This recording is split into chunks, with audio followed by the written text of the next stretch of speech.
सबसे पहले आप ये वीडियो देखिए। Never ever accept the division of our people into three countries. ये वीडियो में जो महाशय हैं ये भारत के राज्य मिजोरम के मुख्यमंत्री है, जो कह रहे हैं कि हमारे लोग कभी भी एक्सेप्ट नहीं करेंगे कि उन्हें 3 देशों में बांट दिया जाए। मतलब कि जो मिजोरम की मिजो ट्राइब है ना, जो मिजोरम राज्य की 87% आबादी के करीब है, यानी कि 87% जो वहाँ की आबादी है ना वो मिजो हैं, जो कि सारे के सारे क्रिश्चियंस हैं जो कन्वर्ट हुए हैं पिछले कुछ सालों में। ये अलग अलग 3 देशों में रहते हैं, कुछ आबादी भारत में, कुछ बांग्लादेश में, कुछ म्यांमार में।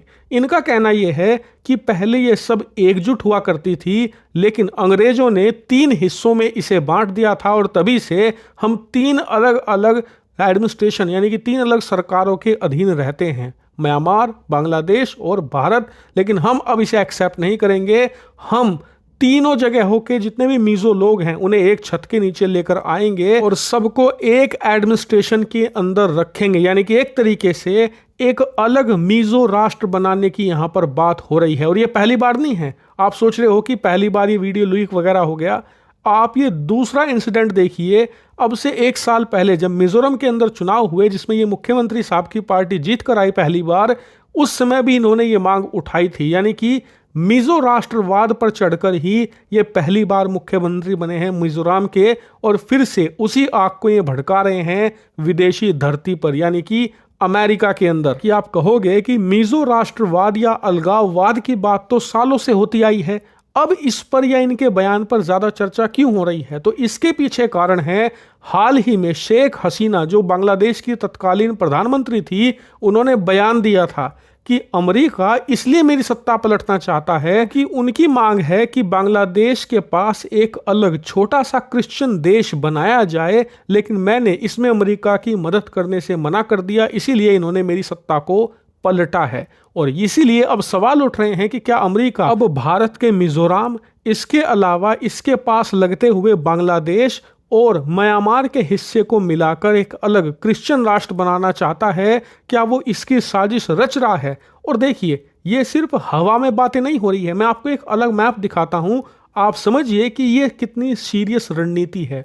ये हाल ही में रिलीज हुआ एक मैप है जिसमें पता लगता है कि म्यांमार में जो गृह युद्ध चल रहा है ना, जिसमें म्यांमार की सेना 10 से ज्यादा अलग अलग विद्रोही गुटों से लड़ाई लड़ रही है, उसमें जो भारत की सीमा से लगा हुआ म्यांमार का इलाका है, वहां पर जो चीन आर्मी है उसने कब्जा कर रखा है एक बहुत बड़े हिस्से पर, लगभग उतने ही बड़े हिस्से पर जितना कि भारत का मिजोरम राज्य है। और वहां पर ना तो म्यांमार की सेना की चलती है, ना किसी और की, वहां पर चीन आर्मी की चलती है। लेकिन ये चीन आर्मी है कौन?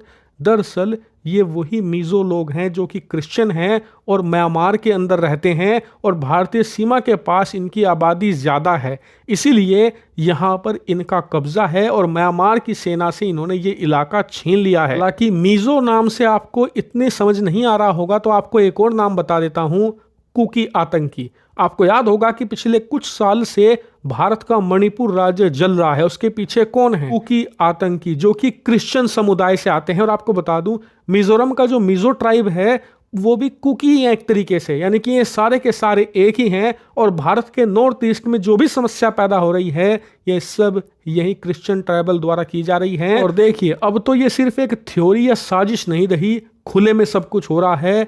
म्यांमार का एक बड़ा हिस्सा ये कब्जा चुके हैं, इसीलिए अब भारत को भी सतर्क हो जाना चाहिए, क्योंकि जब एक राज्य का मुख्यमंत्री ऐसी भाषा का इस्तेमाल करे विदेशी धरती पर, तो इसका मतलब वो इलाज मांग रहा है। हालांकि आपका सवाल होगा कि जो ये अलग क्रिश्चियन राष्ट्र बनाने की मांग हो रही है, इसकी कार्रवाई चल रही है, क्या इसे खत्म नहीं किया जा सकता?